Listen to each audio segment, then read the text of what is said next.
Kelso made it 2 wins from 2 in National 1 this afternoon with a bonus point victory over GHK at a sun-kissed Poynder Park.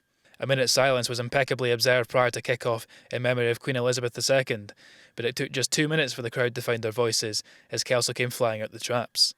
Liam Herdman broke through the defence and released Cammy Brown down the right touchline before the winger found full-back Herdman again, who raced in for the score in his first game back for the club following 4 years at Cardiff Uni. Dwayne Patterson converted for a 7-0 scoreline. The visitors responded well to going behind and after a sustained period of possession and territory, levelled the match midway through the first half when Angus North burst through a gap for a score converted by Owen McLeish.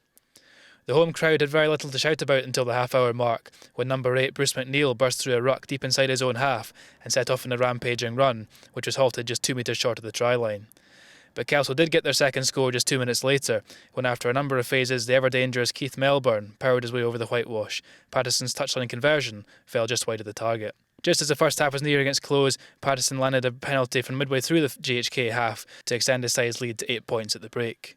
Kelso started the second half how they ended the first, on the front foot, and got their reward on 45 minutes when Murray Hastie raced through the defence unopposed, allowing Patterson to easily add the extras for a 22-7 scoreline. And the bonus point was wrapped up before the hour mark when Kevin Dryden was a beneficiary from a clever box kick by Andy Tait, collecting from the high bounce to strolling under the sticks, with Patterson again converting. Almost instantly, however, the deficit was reduced when flanker Angus Troop burst through a ruck to trundle in for a score. McLeish converted for 29-14. With just 2 minutes remaining, Kelso secured their 5th try of the afternoon.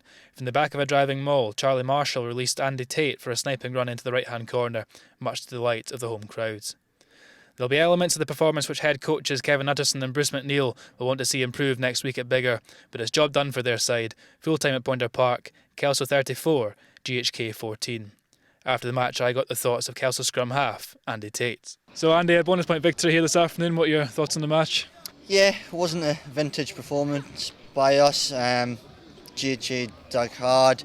We kind of lost control a bit in the first period and then we gained it, but that's things we're working on. We're taking learnings from last season and it's about how we control them parts, and when we're not in control, just really working hard to not concede and gain control back. So pleasing that we reacted on the pitch and took control of the game again. And obviously you travel away to Biggar next week. What are your thoughts on them? Biggar's a hard place to go, we know that, but at the same time it's all about us, and as I keep saying, it's all about progression from last season. So we've got a young side again, we've learnt our lessons from last season, so here's hoping we go up to Biggar, concentrating ourselves, and we'll get the right result up there.